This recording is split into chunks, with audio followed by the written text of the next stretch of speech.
사도 바울이요 2차 전도 여행을 마치고 자신의 목회 본거지인 수리아 안디옥으로 가서 지난 2차 전도 여행 동안 있었던 자신의 이야기를 들려줍니다. 하나님께서 자신을 어떻게 도우셨는지, 시시때때로 하나님이 어떻게 역사하셨는지를 나누는 그 시간을 통해서 얼마나 감사와 감격, 기쁨이 넘쳤을지 능히 짐작하고도 남음이 있습니다. 어떻게 이럴 수 있었을까요? 사도 바울에게는요, 이 믿음의 동력자인 안디옥 교회 성도들에게 자신 있게 당당하게 내어놓을 믿음의 스토리가 매일매일 쓰여졌던 겁니다. 사도 바울은 거기에 그치지 않고 수리아 안디옥에 안주하지 않았습니다. 곧장 제3차 전도 여행을 준비해서 또 다른 믿음의 스토리를 써 내려가기 시작하는데요. 자, 여러분, 오늘 본문은 사도 바울의 2차 전도여행과 3차 전도여행 사이에 끼어있는 어떤 한 사건을 언급하고 있습니다. 지금까지 쭉 사도 바울의 행적을 되짚어 오던 사도행전이요, 갑자기 알렉산드리아 출신의 아볼로라는 인물을 소개하고 있는데요. 자, 여러분, 이 말씀 속에는 어떤 하나님 나라의 교훈이 담겨 있을까? 하나님께서 이 말씀을 통해서 나에게 어떤 교훈 주기를 원하실까? 여러분, 마음을 여시고 한번 하나님 말씀에 귀를 기어 볼 수 있기를 소망합니다. 자, 먼저 24절 다시 한번 살펴보겠습니다. 알렉산드리아에서 난 아볼로라 하는 유대인이 에베소에 이르니 이 사람은 언변이 좋고 성경에 능통한 자라. 자, 여러분, 여기 알렉산드리아는요, 당시 이집트의 수도였습니다. 여러분, 이집트 하면 제일 먼저 뭐가 떠오르실까요? 가장 먼저 피라미드를 생각하시는 분들이 많으실 겁니다. 이 피라미드라는 건축물이요, 6,000년 전, 7,000년 전에 지어졌는데 너무 높고 웅장하게 그 무거운 돌을 한치 오차 없이 깎아서 정교하게 만들어 놓은 그 건축물 때문에 이게 세계 7대 불가사의 중에 하나에 포함되어 있습니다. 그래서 많은 사람들이 이런 주장을 하기도 합니다. 이건 사람이 한 게 아니다. 이 당시에 외계인이 우주로부터 와서 이걸 지었을 것이다. 왜? 이 당시 기술로는 이 피라미드를 지을 수 있을 거라고 상상하기가 어렵기 때문에요. 그런데 많은 과학자들이 이렇게 결론을 내립니다. 이 외계인의 산물이 아니라 이 당시 이집트인들이 만든 것이라고.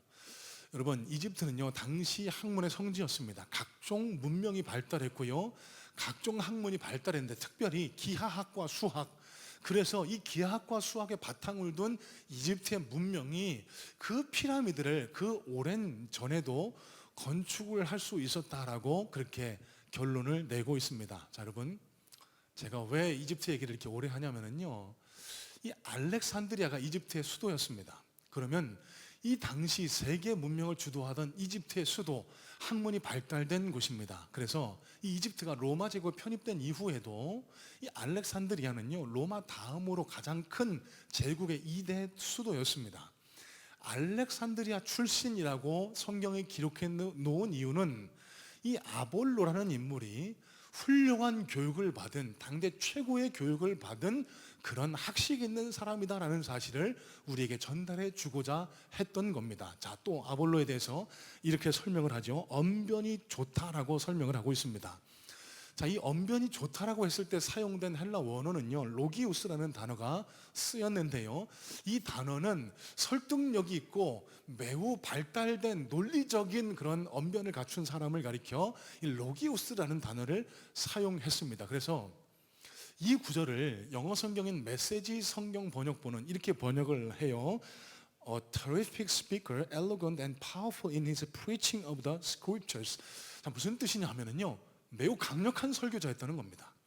그 설교가 힘이 있고 설득력이 있고 너무 감동이 돼서 많은 사람들의 마음을 움직이는 그런 웅변가, 달변가였다는 사실을 오늘 본문이 밝혀주고 있는 겁니다. 자, 한마디로 아볼로는요, 많이 배운 학식이 훌륭한 사람일 뿐더러 말도 잘하는, 설교도 잘하는 그런 훌륭한 목회자였다는 사실입니다. 자, 25절입니다. 그가 일찍이 주의 도를 배워 열심으로 예수에 관한 것을 자세히 말하며 가르치나 요한의 세례만 알 따름이라. 자, 학문적으로나 설교에나 아무런 부족함이 없어 보였던 이 아볼로에게 한 가지 중요한 맹점이 드러나게 됩니다. 아볼로가 주의 도를 가리킨다라고 성경이 기록하거든요. 여기 기록된 주의 도는 이사야서에서 관용어적으로 많이 사용됐던 구절과 동일합니다. 이사야 선지자가 계속해서 반복해서 외쳤던 메시아의 오실 길을 가리켜서 주의 도라고 성경은 기록을 하고 있는 거예요. 그리고 그가 요한의 세례만 알고 있었다라고 성경은 말하고 있습니다. 여기 말하는 요한은요, 예수님 앞서서 요단강에서 세례를 베풀던 세례 요한을 가리키고 있습니다. 여러분, 그런데 한번 생각해 보세요. 세례 요한이요, 예수님보다 먼저 세상을 떠났습니다. 분봉왕 헤롯 안티파스에게서 참수형당에 순교하고 말았거든요. 자, 그러면 이 세례 요한이 예수님 복음의 성취를 봤습니까? 못 봤습니까? 못 봤어요. 세례 요한은 예수님이 오신 것만 보고 순교해 하나님 품에 먼저 세상을 떠났을 뿐입니다. 이 세례 요한에게도 수많은 제자들이 있었는데요, 세례 요한이 죽고 나자 이 제자들이 세계 각지로 뿔뿔이 흩어져서 세례 요한에게 배운 메시지를 곳곳에 가서 선포하기 시작했습니다. 이 메시지의 핵심은 회개였습니다. 회개하라, 천국에 가까웠다, 메시아가 오실 거다. 여러분, 그런데 지금 이 상황은 어떤 상황이죠? 이미 예수님이 오셨습니다. 예수님께서 우리의 죄를 모두 담당하시고 십자가에 달려 돌아가시고 3일 만에 무덤에서 부활하심으로 모든 사망의 권세를 무너뜨리시고, 그를 통한 자는, 예수를 믿는 자는 모두 하늘의 영생, 하나님의 자녀가 되는 권세를 우리에게 허락해 주셨습니다. 그런데 이 요한의 제자들은요, 아직도 세례 요한의 메시지에만 한정돼 있었던 겁니다. 예수 그리스도의 복음에 대해서는 알지를 못했어요. 그래서 이들이 전한 복음은 복음의 일부, 회개의 복음만 전했을 뿐이고 복음의 완성까지는 알지 못했다는 사실. 아볼로도 그런 사람 중에 한 명이었습니다. 세례 요한으로부터 가르침받은 어떤 제자들에 의해 복음의 일부만을 깨달아 알고 있었고, 세례의 복음만을 이곳저곳에서 강력하게 설득력 있게 설교하고 있었던 목회자였다라고 이해하시면 되겠습니다. 자, 26절입니다. 그가 회당에서 담대히 말하기 시작하거늘 브리스길라와 아굴라가 듣고 데려다가 하나님의 도를 더 정확하게 풀어 이르더라. 자, 여러분, 이 아볼로라는 인물이요, 드디어 브리스길라와 아굴라가 참석하고 있는 회당, 즉 교회에 와서까지 설교, 복음을 전하기 시작했습니다. 브리스길라와 아굴라가요, 저 강력한 유능한 설교자가 전하는 설교를 유심히 듣고 있었습니다.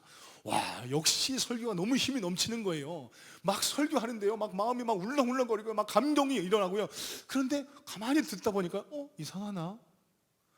가만히 들어보니까요, 뭔가 알맹이가 쏙 빠져 있는 겁니다. 그게 뭘까요? 여러분, 브리스길라 아굴라는요, 사도 바울로부터 복음의 모든 요체를 다 배웠던 사람입니다. 예수님에 대해서, 예수님의 고난과 십자가 사건에 대해서, 부활 사건에 대해서, 예수님 승천 이후에 성령 강림에 대해서 모두 다 배우고 깨달아 알고 있었던 브리스길라 아굴라의 귀에는요, 이 아볼로가 전하는 설교는 아무리 유능하고 유창하다고 한지라도 그 내용에 알맹이가 핵심이 쏙 빠져 있는 거예요. 그래서 아볼로를 데려다가 자신이 바울로부터 배운 복음의 완전체, 복음의 완성, 예수 그리스도 십자가 복음에 대해서 전해주고 깨닫게 해줬다라고 성경은 기록을 하고 있는 겁니다. 자, 여러분, 이 장면에서 오늘 우리가 제일 먼저 깨닫고 우리 심령, 우리 삶 속에 새겨야 할 하나님 나라의 교훈이 있습니다. 주목해 봐야 할 점은요, 이 브리스길라 아굴라의 태도입니다. 브리스길라 아굴라가 아볼로의 허점, 맹점, 잘못을 깨닫고 바로 보고 어떻게 했나요? 설교도, 목사님 그거 틀렸는데요? 그렇게 하시면 안 되죠. 목사님 그건 잘못된 거예요. 이렇게 했나요? 아니에요. 그렇게 하지 않았습니다. 조용히 그를 데려다가 사람들이 없는 곳에서 복음의 완성된 복음을 가르쳐 주었다라고 성경은 기록을 하는 거예요. 여러분, 만약 상상해 보세요. 이 자존심 강한 아볼로가 많이 배웠습니다. 인정받는 설교자입니다. 많은 사람들이 그를 존경하고 추앙합니다. 그런데 갑자기 회중 앞에서 그거 틀렸다라고 공개적으로 지적을 하고 자신의 잘못을 꼬집었을 때 이 아볼로가 어땠을까요? 자존심에 상처가 날 겁니다. 마음에 상처가 생겼을 겁니다. 이 사실을 알고 있었던 브리스길라 아굴라는요, 더 겸손하고 지혜로운 태도로 아볼로에게 가르쳐 줬다는 사실입니다. 자, 여러분 26절에 데려다가라는 이 표현이요, 헬라 원어로 프로슬람바노라는 단어를 씁니다. 이 단어는요, 받아들이다, 데리고 가다라는 의미가 있는데요, 통상적인 용례로 볼 때요, 손님을 자기 집으로 데리고 가다라고 할 때 이 프로슬람바노라는 단어를 사용했다라고 합니다. 자, 그럼 무슨 뜻일까요? 브리스길라 아굴라가요, 아볼로를 그 회중 예배를 모두 마치고 난 이후에 자기 집으로 정중하게 데리고 간 겁니다. 가서 풀어 설명을 한 겁니다. 자, 또 더 정확하게 풀어 이르더라라는 이 구절은요, 비교급을 썼습니다. 더 자세하게, 비교급이죠. 여러분, 이런 겁니다. 아볼로 선생님, 그거 틀렸어요. 그거 잘못된 거예요. 이게 맞아요. 이분법적으로 그래 딱 자른 게 아니고요. 아볼로 목사님, 그것보다는 이게 더 올바른 해석이 아닐까요? 이렇게 정중하고 겸손하게 표현을 했던 거예요. 자, 여기 풀어 이르더라라고 번역된 헬라 원문 역시 친절하고 자세하게 설득했다라는 의미를 지니고 있습니다. 여러분, 무슨 뜻일까요? 브리스길라 아굴라가요, 아볼로를 겸손하고 지혜로운 태도로 설득하고 가르쳐 주었다는 사실입니다. 여러분, 이 지혜로운 브리스길라 아굴라의 이 모습 때문에 위대한 설교자, 위대한 복음 전도자가 탄생하게 됩니다. 이어지는 27절로 28절입니다. 아볼로가 아가야로 건너가고자 하므로 형제들이 그를 격려하며 제자들에게 편지를 써 영접하라 하였더니 그가 가매 은혜로 말미암아 믿은 자들에게 많은 유익을 주니 이는 성경으로서 예수는 그리스도라고 증언하여 공중 앞에서 힘있게 유대인의 말을 이김이러라. 자, 여러분, 이 본문만 보면은 이게 무슨 뜻인지 잘 해석해내기가 쉽지 않습니다. 5세기경에 기록된 것으로 추정되는 베자사본이라는 것이 있습니다. 베자 코덱스라는 것이 있는데요, 그러니까 성경에는 편입되지 못했지만 그 당시 사람들이 성경을 필사한 사본 중에 하나인 겁니다. 점점 시간이 지날수록 이 본문, 원문을 해석을 못하는 사람들을 위해 해석자의 설명이 추가된 것이겠죠. 이 베자사본에요, 오늘 본문 27절에 28절을 이렇게 설명해 주고 있습니다. 한번 들어보세요. 에베소에 머물고 있던 어떤 고린도인들이 아볼로의 말을 듣고 그에게 자기들과 함께 자기들의 고향으로 건너가고자 강권함으로 이에 아볼로가 하러 가자 에베소 사람들이 고린도에 있는 제자들에게 편지하여 이르기를 그 사람을 영접하라 하여 그가 아가야의 자리를 잡고 각 교회들에게 큰 도움을 주니라. 자, 여러분, 이게 무슨 뜻인지 아시겠죠? 에베소에 있던 아볼로가 브리스길라 아굴라로부터 복음의 요체를 깨닫고 힘있게 복음을 전하는 아볼로로부터 복음을 전해들은 고린도 출신 사람들이 있었습니다. 이 사람들이 이 아볼로의 설교에 감동을 받은 거예요. 너무 은혜를 받은 거예요. 그래서 지금으로 말하면 이 고린도 큰 도시로 이 아볼로를 청빙한 겁니다.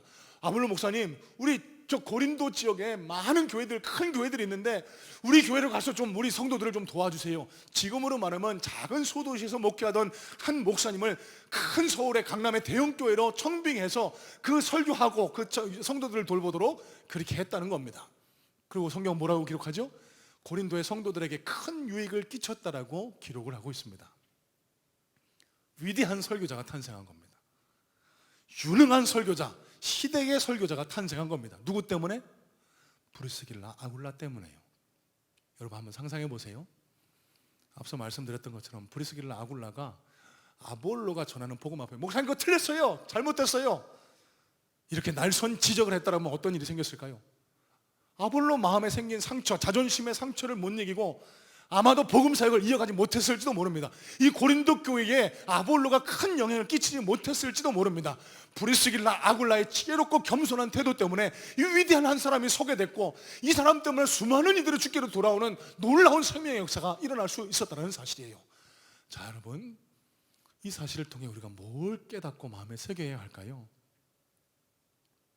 저는 우리 성문교회에도 여기 본문의 브리스길라 아굴라 같은 지혜롭고 겸손한 언어의 사람들이 많이 생겨날 수 있기를 간절한 마음으로 소망합니다.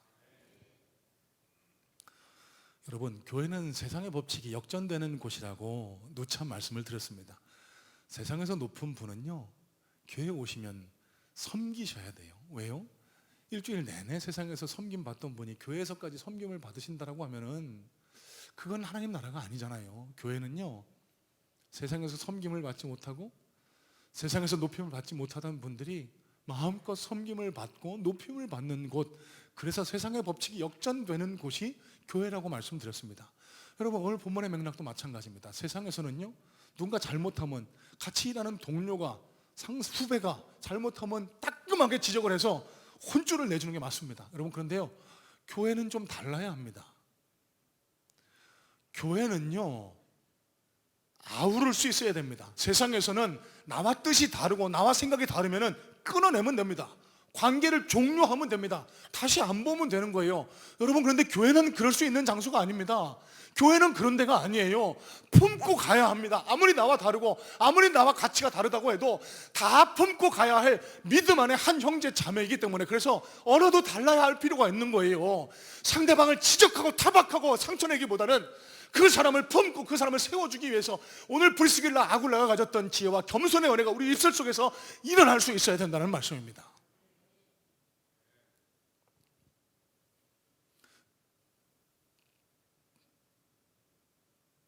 저는요,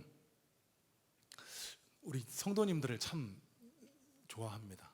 만나면 반갑고 대단하다라고 느껴지고, 일주일 내내 세상 속에서 그렇게 열심을 다해 일하시다가 또 주일날 토요일부터 이렇게 교회 하나님 나라를 섬기기 위해서 애쓰시는 모습을 보면은요, 정말 대단하다라는 생각이 들 때가 한두 번이 아닙니다. 저희 아이들이요, 아빠 교회에 미소가 있대요. 아빠는 교회만 가면 가식적이라는 얘기일 수도 있겠는데, 여러분, 그렇지 않습니다.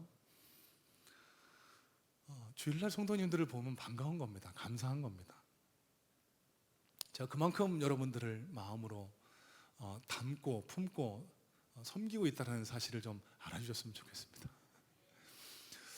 자, 여러분들 정말 사랑하고 존경하고 대단하다고 여기는데 한 가지 조금 아쉬운 점이 있습니다. 왜 이렇게 화가 나 있으세요? 주일날 교회 오면 즐거워야 되는 것 아닙니까? 행복해야 되는 것 아닐까요? 그런데 이제야 좀 웃으시는 분들이 계시네요. 예. 보통은요, 설교를 하다 보면은요, 여러분들의 얼굴을 보잖아요. 쭉 흘러내립니다. 설교가 재미없어서 그러세요? 설교 언제 끝날 거예요? 마치 이런 말씀을 하고 계시는 것 같아요. 여러분, 세상에서 받은 모든 염려, 근심, 걱정을 내려놓고 하나님의 은혜에 젖어드는 날이 주일이고요. 그래서 저는 여러분들께 제안합니다. 여러분, 지금부터 한번 실천해 봤으면 좋겠습니다. 우리 옆에 계신 분들에게 반갑습니다, 사랑합니다, 축복합니다, 우리 서로 한번 인사하실까요? 제가 인사 잘 안 시키는데 한번 서로 한번 인사하시기 바랍니다. 반갑습니다, 사랑합니다, 축복합니다, 감사합니다, 감사합니다, 감사합니다. 여러분, 세상에서 아무리 딱딱한 얼굴로 지내시다가도요, 주일날 교회에 오시면 환한 얼굴로 바뀌는 그런 역사가 우리에게 있었으면 좋겠어요. 그래서 제안합니다. 자, 오늘부터 교회에 오시면 일부러라도 찾아가서 3분 이상에게 인사하시길 바래요. 저희 교회가요, 다 좋은데 이거 한 가지가 좀 고쳐졌으면 좋겠다라고 제안해 주시는 분들이 많아요. 그게 뭐냐면 인사를 너무 안 하신대요. 또 이렇게 왔다가 예배드리고 이렇게 돌아가신대요. 가장 지을 수 있는 환한 미소로 평소에 인사 안 하시던 분들에게 다가가셔서 3분 이상에게 안녕하세요. 좀 무서운가요? 서로에게 인사할 수 있는, 그래서 저는 기대합니다. 제가 이제 3부 때도 그리고 계속해서 이 권면을 할 텐데요, 교회가 얼마나 더 밝아질지가 저는 기대되고, 좀 약간 무겁고 딱딱해 보이는 그런 교회 분위기가 좀 이렇게 좀 부드럽고 좀 온순하고 좀 웃음이 넘치는 그런 교회가 되지 않을까, 저는 그런 기대를 합니다. 꼭 지키셔야 됩니다. 여러분, 왜 그럴까요? 교회가 세상과 달라야 되기 때문에 그렇습니다. 세상은요, 보기 싫은 사람 안 보면 됩니다. 그냥 호통치고 끝내면 됩니다. 하지만 교회는 그런 곳이 아닙니다. 아무리 내 마음에 안 들고 아무리 나와 생각이 다르더라도 주님께서 십자가 피로 맺어준 믿음의 형제 자매 관계. 그래서 이 교회 공동체 안에 서로 다른 인격체가 모여있기 때문에 갈등이 있을 수도 있고 서로 말다툼이 있을 수도 있지만, 그럴 때 우리가 보여야 할, 우리가 갖춰야 할 모습은요, 막 세상처럼 윽박지르고 잘라내고 내가 넌 다시는 안 봐. 여러분, 교회 와서 서로 인사도 안 하고 서로 얼굴도 안 마주치고 눈빛도 안 마주치면서 어떻게 같이 예배드리고 어떻게 같이 은혜를 받습니까? 우리에게 필요한 것이 그래서 브리스길라 아굴라와 같은 지혜와 겸손의 언어라는 사실입니다. 용서와 화해의 언어라는 사실이에요. 여러분, 저는 소망합니다. 우리 성문교회가 더 하나님 앞에 당당한 교회, 하나님 앞에 칭찬받는 교회 될 수 있기를 간절한 마음으로 소망해요. 그러기 위해서 오늘 우리가 품어야 할 간절한 기도의 제목이 있습니다. 하나님, 내게도 브리스길라 아굴라에게 있었던 그런 지혜와 겸손의 언어, 지혜와 겸손의 태도가 일어날 수 있도록 도와주세요.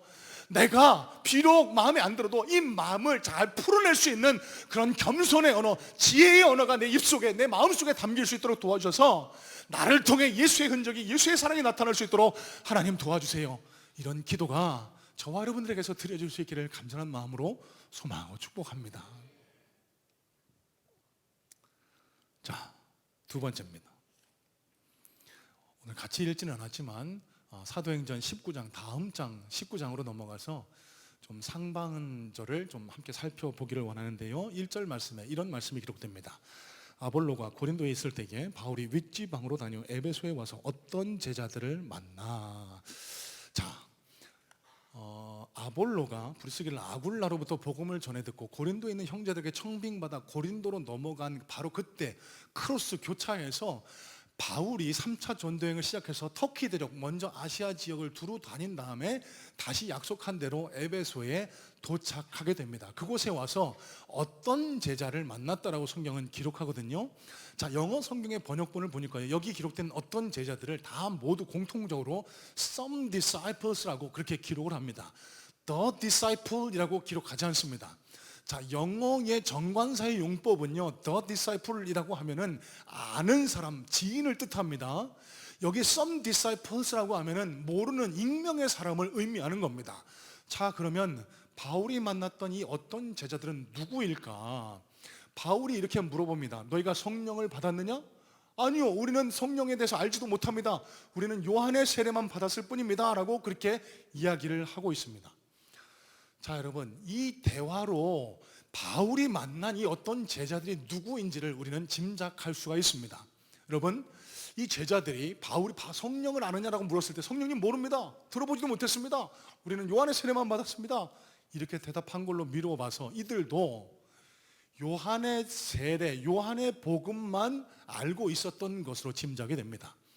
아마도 아볼로가 브리스길라 아굴라로부터 온전한 복음을 전해 듣기 전에 아볼로에게 세례 요한의 복음을 전해드린 그 제자들일 것이다라고 우리는 충분히 추론해 볼 수 있습니다. 자, 4절로 6절 말씀에 이렇게 기록이 됩니다. 바울이 이르되 요한이 회개의 세례를 베풀며 백성에게 말하되 내 뒤에 오시는 이를 믿으라 하였으니 이는 곧 예수라 하거늘 그들이 듣고 주 예수의 이름으로 세례를 받으니 바울이 그들에게 안수하며 성령이 그들에게 임하심으로 방언도 하고 예언도 하니. 자, 요한의 세례만 알던 제자들에게 이 바울이요, 예수 그리스도 십자가 온전한 복음을 전파합니다. 그리고 난 다음에 그들에게 세례를 안수하며 세례를 베푸니까요, 성령님이 임하시면서 방언하고 예언하고 이런 역사가 일어나기 시작했습니다. 자, 여러분, 이 본문에서 우리가 꼭 짚고 넘어가야 할 사실이 있는데요, 다음 주에 조금 더 자세히 살펴볼 겁니다. 자, 그런데 오늘도 우리가 꼭 놓치지 말고 짚고 넘어가야 할 사실이 있습니다. 목사님, 여기 보니까 요한의 제자들 이렇게 세례 받으니까 이렇게 막 성령님 받아서 방언도 하고 예언도 했다는데 저는 그래 본 적이 없는데 저 성령님을 모르는 건가요? 절대로 아닙니다. 성령님이 임했을 때 방언이 임하고 예언이 임하는 것은 하나님의 선물인 외적 계시의 일부에 불과합니다. 그러면 우리가 성령님을 받았다라는 사실을 어떻게 알 수 있을까? 사도 바울이 이에 대한 답을 고린도전서 12장에 이렇게 답을 제시해 주고 있습니다. 그러므로 내가 너희에게 알리노니 하나님의 영으로 말하는 자는 누구든지 예수를 저주할 자라 하지 아니하고 또 성령으로 아니하고는 누구든지 예수를 주시라 할 수 없느니라. 뭐라고 말하죠? 여러분, 예수를 구주로 고백하는 사람들의 모임이 바로 여기 교회 아닙니까? 우리가 지금 왜 예배를 드리고 있죠? 예수님이 내 구주신 것을 믿음으로 고백하기 때문에 이 자리에 나와 예배 드리고 있는 것 아닙니까? 그러시죠? 자, 그러면 이미 우리 안에 성령님이 내주에 계시다는 사실을 우리는 확신할 수 있습니다. 우리가 우리 마음대로 믿는 거 아니에요. 여러분, 이 예배 자리도 마음대로 내 의지로 와 있는 게 아닙니다. 내 안에 계신 성령 하나님께서 하나님을 예배하면 견딜 수 없는 그런 욕망, 견딜 수 없는 그런 의지를 주셨기 때문에 이 자리에 와 예배하고 있는 거고요. 그래서 이 자리에 나와 예배하며 예수가 그리스도라고 고백하는 순간 성령님이 우리 안에 내주에 계시다는 사실을 우리는 확신할 수 있게 된다는 사실입니다. 자, 여러분, 성령의 외적 은사, 나타나는 현상에만 집중하지 마시고요, 성령님이 우리 안에 오셨을 때 나타나는 내적 변화에 우리가 더 마음을 쏟고 집중해야 할 필요가 있습니다. 이어지는 말씀의 내용도 바로 그런 내용입니다. 자, 주목해야 할 점은요, 사도 바울이 이 어떤 제자들을 만나서 너희가 성령을 받았느냐라고 물은 이 질문의 진짜 의도가 무엇인지를 한번 생각해 보자는 겁니다. 여러분, 왜 사도 바울이 알지도 못하는, 한 번도 대면한 적 없는 제자들을 만나서 너희들 성령님에 대해서 알아? 너희들 성령님 받았어? 이 질문을 왜 했을까요? 왜? 도대체 왜? 사도 바울의 눈에는 이 사람들이 성령님을 받은 사람들처럼 보이지 않기 때문 아닙니까? 사도 바울 눈에 비춰진 이 제자들의 모습은요, 적어도 예수 믿어서 성령님이 내주하고 계시는 진짜 그리스도인처럼 보이지 않았기 때문에 너희가 성령님을 아느냐라고 물었다는 겁니다. 자, 여러분, 여기서 우리가 꼭 깨달아야 할 것이 있습니다. 예수를 믿는다는 것은요, 내 입술로 예수가 내 구주라는 것을 고백하고 마음으로 믿으면 그리스도인이 됩니다. 하나님 나라 백성, 하나님의 자녀가 되는 겁니다. 여러분, 이걸로 끝나는 게 아니에요. 아, 나 이제 천국 간다, 이렇게 즐기는 것으로 마치는 게 진짜 신앙생활이 아닙니다. 여러분, 기독교는 생명이라고 말씀드렸습니다. 예수님께서 3일 만에 부활하셔서 승천하시면서 우리에게 약속하신 성령, 예수 그리스도의 영, 하나님의 영이 예수 그리스도를 구주로 고백하는 순간 우리 안에 쏙 들어오십니다. 그래서 지금 우리 안에 성령님이 내주하고 계세요. 우리 안에 성령님이 내주하고 계십니다. 목사님, 아무리 찾아봐도 안 보여요. 내시경 해도 안 보이고요, 뭘 봐도 안 보여요. 안 보입니다. 영이시기 때문에. 그런데 확신할 수 있습니다. 왜요? 성령님이 계시기 때문에요, 찬송할 때 마음이 울컥울컥합니다. 기도할 때 마음이 간절해집니다. 예배를 들으면서 말씀을 들을 때, 아, 이 말씀이 내 말씀이구나라는 확신이 생기게 됩니다. 여러분, 우리 지혜 때문에, 우리 능력으로 그렇게 되는 게 아니에요. 우리 안에 계신 성령님이 우리를 도우시기 때문에 그런 능력의 역사가 일어날 수 있는 겁니다. 이 자리에 계신 모든 성문의 성도님들, 우리 안에 성령님이 내주하고 계시고, 그래서 우리는 하나님의 자녀임을 확신하시기를 주님의 이름으로 축복합니다. 자, 그러면 하나님의 영인 성령님이 우리 안에 내주하고 계시면 반드시 일어나게 되는 변화가 있습니다. 예수님을 닮아가게 된다는 겁니다. 예수님 닮은 성품이 나타나야 되고요, 예수님 닮은 언행이 나타나야 합니다. 그것이 예수 믿는 사람들에게 필수적으로 나타나게 되는 변화입니다. 그런데 이 변화는요, 저절로 이루어지지 않습니다.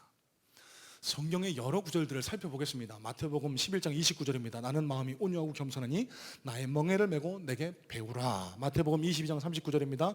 내 이웃을 내 자신같이 사랑하라. 빌립보서 2장 5절입니다. 너희 안에 이 마음을 품으라. 곧 예수 그리스도의 마음이니. 디모데전서 6장 12절입니다. 믿음의 선한 싸움을 싸우라. 영생을 취하라. 여러분, 제가 지금 예로 드린 말씀, 이 모두가 명령형, 임페라티브입니다. 이렇게 하라라는 것입니다. 왜 이렇게 명령형으로 기록해 주셨는지 여러분 이해가 되세요? 그냥 저절로 되는 게 아니라는 겁니다. 예수를 믿었다라고 해서 믿음의 선한 싸움이 그냥 싸워지는 게 아니라는 겁니다. 예수를 믿었다라고 해서 예수님 닮은 온유하고 거룩한 성품이 저절로 나타나는 게 아니라는 겁니다. 네 자신의 의지를 가지고 예수를 닮은 모습으로 살아가려고 힘쓰고 애쓰고 노력해라. 이게 이 명령형으로 말씀을 기록해 주신 하나님의 뜻이라는 거예요. 자, 거꾸로 뒤집어 얘기하면 아무리 예수를 믿어도, 아무리 교회를 오래 다녔어도 내 자신의 의지를 가지고 예수님 닮은 삶을 살아가겠노라는 싸움, 분투, 의지, 노력, 결단이 없으면 절대로 이런 일은 나타나지 않는다는 사실입니다. 여러분, 오해하지 마실 것은 우리가 뭘 해야만 구원받는 건 절대 아닙니다. 기독교 복음의 핵심은요, 나를 구원해 주신 그 신비로운 구원의 은혜에 감사해서 내게 선물해 주신 자유의지를 가지고 예수님 닮은 성품으로 하나님을 기쁘시게 하는 삶을 살아가는 것, 여러분, 이게 기독교 구원의 핵심이자 이게 바로 우리가 걸어가야 할 성화의 길이라는 사실이에요.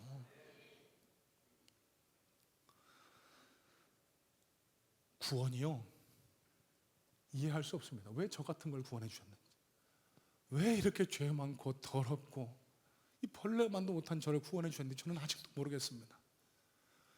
이 구원이 인간의 머리로는 이해할 수 없는 신비로운 섭리 사건이라고 하면, 성화의 과정, 예수님 닮아가려는 노력, 애씀은요, 이 하나님 형언할 수 없는 은혜에 대한 우리의 응답인 겁니다.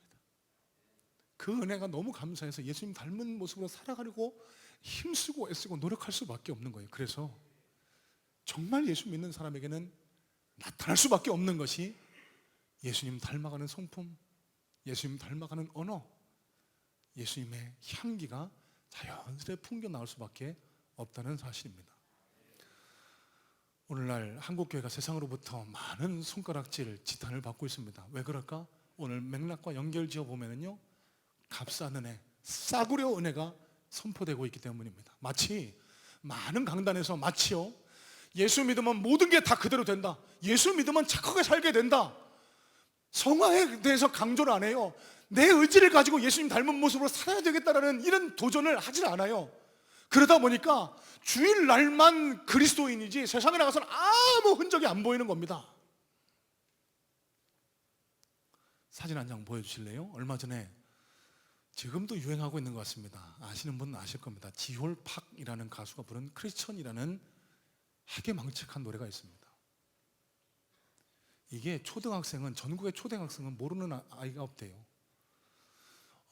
국민일보 기사를 통해 접하게 됐는데, 이 기자가 초등학교 5학년짜리 아이가 어느 날부터 흥얼흥얼 노래를 부르는데 무슨 크리스천 해갖고, 와, 제가 복음송 부르는구나, 너무 좋아했답니다.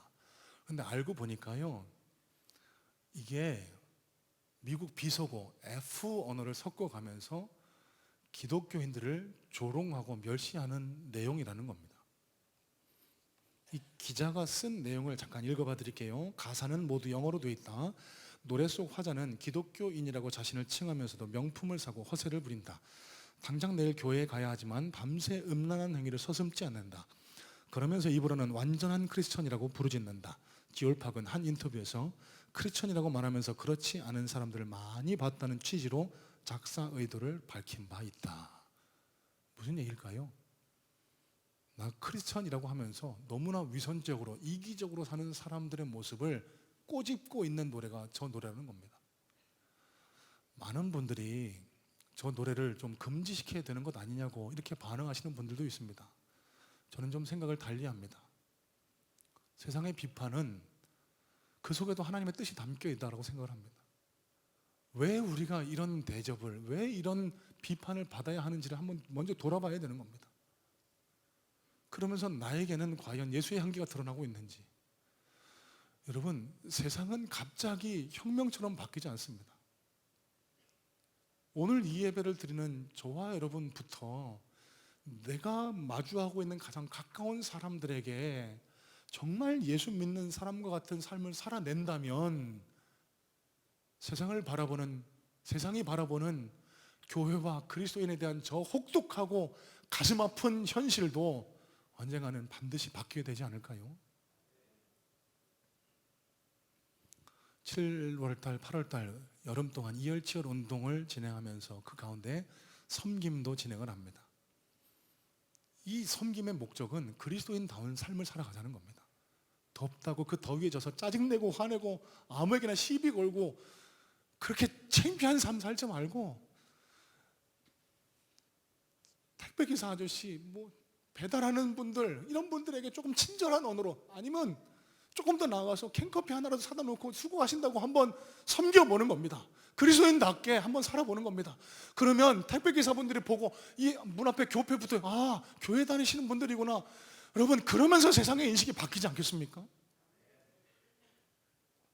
오늘 제안해드린 교회 오시면 주일날 3번 이상에게 인사하시라는 것도 똑같습니다. 꼭 실천하셔야 됩니다.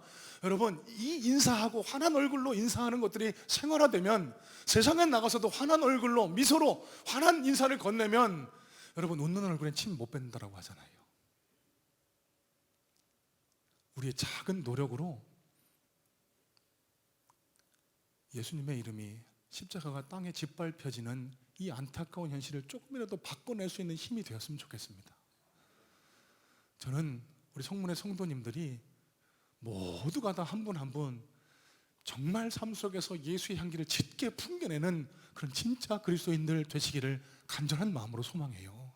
오늘 바울이 만난 홀뿐인 그런 제자들의 그런 모습이 아니라, 교회 안의 모습과 교회 밖의 모습이 완전히 다른 이중적이고 위선적인 모습이 아니라, 내가 서 있는 그 자리에서 예수의 향기를 풍겨내고 예수의 삶을 실천해내는 그런 진짜 그리스도인들이 되셔서 하나님과 세상 앞에 당당한 그리스도인으로 하나님의 칭찬과 상급을 충만히 받아들이는 복된 그리스도인들 다 되실 수 있기를 주님의 이름으로 축복합니다.